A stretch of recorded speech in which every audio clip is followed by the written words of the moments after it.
Anda kembali bersama kami di Breaking News Kompas TV, Saudara, terkait sidang PK Saka Tatal, dan kami akan kembali dengan pakar hukum pidana Universitas Pelita Harapan, Profesor Jamin Ginting. Prof Jamin, ini kan jadi yang paling ditunggu lah ya sidang PK ini. Apa sih sebetulnya prosedurnya seperti apa supaya masyarakat juga mengetahui bahwa dari awalnya seperti apa, lalu kemudian nanti prosesnya bagaimana berjalannya? Ya, jadi Mbak Okta, biar masyarakat paham ya. Jadi proses permohonan PK ini berbeda dengan proses persidangan biasa ya, maupun proses pra peradilan yang kemarin terhadap Peggy Setiawan. Jadi PK ini dimohonkan dengan yang namanya memori PK ya, surat. Dalam memori PK itu diajukan oleh pemohon PK adalah alasan-alasan kenapa dia pengen supaya nama baiknya dipulihkan. Dia bukan pelaku. Nah, perlu kalau sudah lewat 180 hari seperti ini, dia perlu menghadirkan novum. Tadi disampaikan ada 4 novum kira-kira gitu. Nah, contohnya 4 novum itu apa? Contohnya putusan Peggy Setiawan, keterangan Dede waktu conference kemarin ya, videonya segala macam itu ya. Lalu ada contohnya bukti keberadaan Saka Tatal berdasarkan visual, nggak ada di situ, ada di tempat lain gitu. Nah, itu yang diterangkan terkait dengan itu. Lalu bisa juga contohnya keterangan ahli, ya, keterangan ahli, legal opinion ahli kan baru dibuat begitu analisisnya. Nah, dasar itu semua nanti harus dijawab sama jaksa. Jaksa penuntut umum itu dia bisa menghadirkan yang namanya kontra memori PK. Jadi seakan-akan membantah secara formalitas terhadap PK tersebut. Lalu novum tadi diperiksalah di persidangan tingkat pertama tadi, Pengadilan Negeri Cirebon, apakah dokumen tadi, contohnya dokumennya terkait dengan putusan Peggy Setiawan di pra peradilan. Oh, ini dokumennya kapan didapat? Oh, masih baru, ya, masih 180 hari sebelum dimasukkan. Belum pernah karena putusan Peggy Setiawan kan baru kemarin ya, belum pernah diajukan sebelumnya. Nah, ini artinya putusan Peggy Setiawan ini mempunyai kualitas, mempunyai secara formil dapat digunakan sebagai novum. Nah, lalu yang berikutnya contohnya video Dede yang kemarin menyatakan bahwa dia bukan memberikan keterangan palsu atau tidak memberikan seperti itu. Nah, itu juga video itu bisa dijadikan dasar sebagai novum, membuktikan bahwa Dede sendiri buka BAP-nya berarti nggak benar kan kemarin. Kan Dede baru menyampaikannya kemarin, berarti masih baru menjadi novum, belum pernah digunakan. Nah, itu bisa. Atau legal opinion dari ahli pidana, ahli forensik yang baru dibuat berdasarkan analisis. Belum pernah dipakai sebelumnya, belum. Dan itu bisa dijadikan dasar. Nah, dalam proses pengadilan negeri ini dia periksa secara formalitas. Oh, ternyata belum pernah digunakan, itu masih baru. Kedua, bukti-bukti tersebut baru 180 hari didapat. Nah, nanti ada saksi yang menerangkan bagaimana dia mendapat novum tersebut. Ya, bagaimana, kapan dia mendapatnya. Terus seperti apa cara dia mendapatkan novum tersebut. Nah, itulah yang nanti yang disaksikan. Nah, kalau nanti seandainya saksinya ini adalah ahli forensik ya, ada ahli pidana atau fakta yang bisa menerangkan, oh saya dapat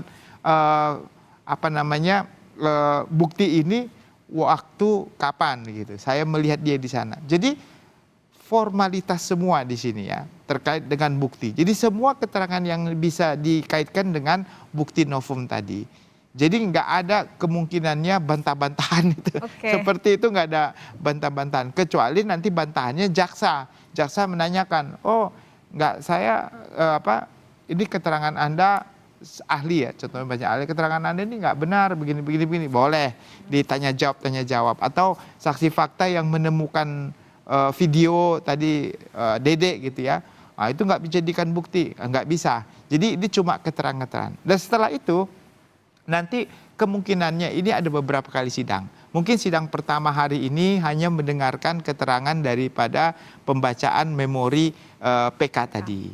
Nah, setelah memori PK dibacakan, kemungkinan minggu depan kalau jaksa penuntut umum mau mengajukan kontra memori PK bisa. Setelah itu minggu ketiga barulah kita nanti akan menyaksikan kemungkinannya saksi-saksi tadi, saksi yang melihat, mendengar atau saksi yang mengetahui novum-novum tersebut kapan didapat, di mana didapat, dan bagaimana cara dia mendapatkannya. Nah itu akan diterangkan semua di situ, ya, kapan dia dapat. Nah nanti kalau ada saksi lain yang menerangkan, contohnya Dedek boleh juga dihadirkan nih dalam persidangan ini, kan? Dedek boleh juga. Nanti kalau Dedek memberikan keterangan, kan sesuai dengan novumnya. Dia yang menerangkan di conference, bukti videonya menjadi novum, dia yang memberikan keterangan. Itu benar, saya menyampaikan, saya memberikan kepada kuasa hukum. Nah, itu menjadi kualitas nilai keterangannya itu menjadi sah karena disampaikan di depan persidangan. Begitu aja, kualitasnya lebih baik dibandingkan dia memberikan konferensi di situ kan. Nah, ada orang lain lagi tiba-tiba muncul, contohnya Aep, ya syukur-syukur Aep muncul, lalu Aep bilang, oh saya mau jadi keterangan, saya mencabut juga. Nah, kalau itu lebih bagus lagi. Atau juga si Liga Akbar mau datang, silakan gitu untuk menerangkan bahwa sebenarnya keterangan yang disampaikan juga nggak benar begitu. Nah inilah. Jadi fakta-fakta kebenaran yang sebenarnya hati nurani mereka itu digugah. Kalau benar-benar mereka tidak pernah memberikan keterangan yang seperti yang dibilang itu tidak benar ya. Tapi kalau benar ya harus benar begitu ya. Jadi hati nurani, karena kita kan mau menguji kebenaran material ya. Artinya ada orang meninggal, pasti ada penyebab orang meninggal. Kalau dia pembunuhan pasti ada pelakunya. Tapi kalau laka lantas tunggal, dia kecelakaan, ya tentu kesalahannya artinya nggak bisa dilimpahkan ke orang lain tentunya begitu. Nah inilah sedang diperjuangkan ya saya, jadi harusnya ini bisa terbuka lebar. Nah setelah itu nanti keterangan saksi sudah selesai, maka Hakim Pengadilan Negeri Cirebon ini akan mengirimkan berkas-berkas tadi berukut dengan catatan-catatan tadi yang sudah didapat selama persidangan, dikirimkanlah itu ke Mahkamah Agung. Di Mahkamah Agung sendiri nanti akan dibentuk majelis PK namanya ya, majelis hakim PK oleh Hakim Agung yang akan memeriksa. Nah kalau di Mahkamah Agung tuh sidangnya tertutup ya, artinya mereka tidak memeriksa lagi saksi-saksinya karena saksinya tadi kan sudah diperiksa di pengadilan negeri. Lalu nanti dia putuskan.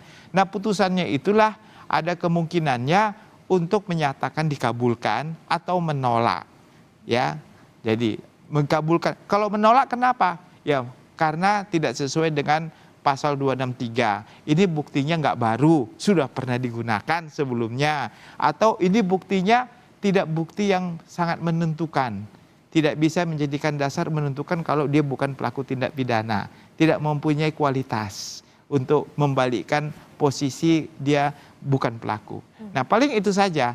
Atau dikabulkan. Nah kalau dikabulkan tentu nanti dinyatakan dia bukan pelaku tindak pidana, memperbaiki putusan pengadilan sebelumnya dan merehabilitasi namanya. Nanti jadi putusannya itu menyatakan bahwa Saka Tatal ini tidak terbukti secara sah dan meyakinkan melakukan tindak pidana, membebaskan dan merehabilitasi nama baiknya.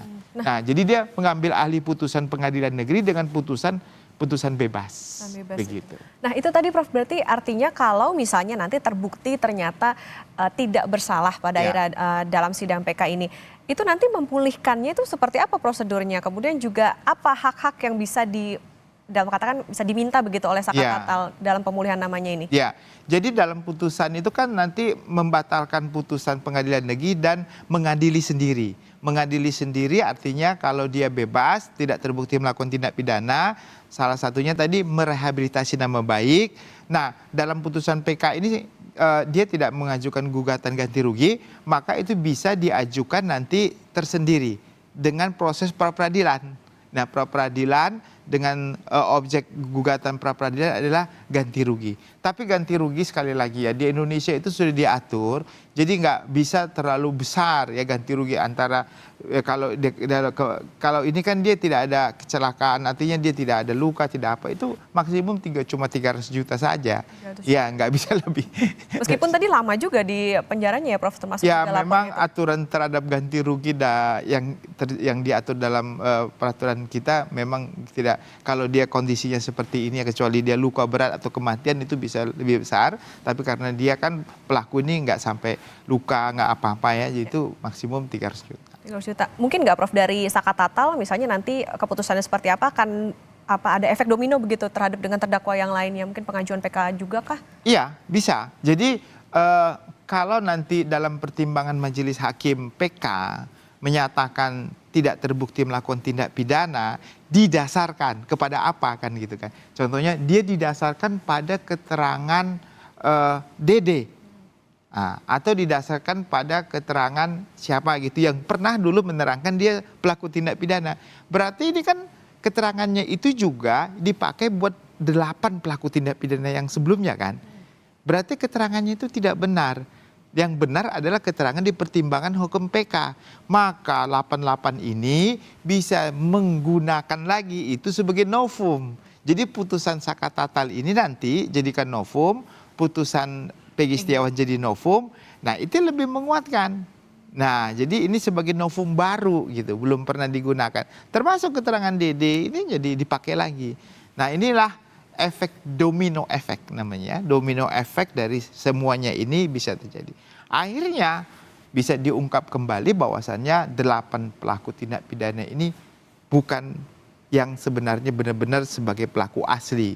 Ya kalau benar-benar kejahatan ya berarti ada pelaku lain yang tidak terungkap atau tidak dapat ditangkap. Dan kita tahu kan ada 3 DPO lain yang memang sampai saat ini belum didapatkan gitu. Nah, jangan-jangan 3 DPO ini yang menjadi orang yang pelakunya begitu. Jadi ini sangat momentum saya kira sangat baik ya untuk mengungkapkan kebenaran faktual begitu terkait dengan tindak pidana kalau diduga ini adalah tindak pidana pembunuhan bukan kecelakaan lalu lintas begitu. Oke, Prof Jamin nanti kami akan lanjutkan kembali saudara. Breaking News Kompas TV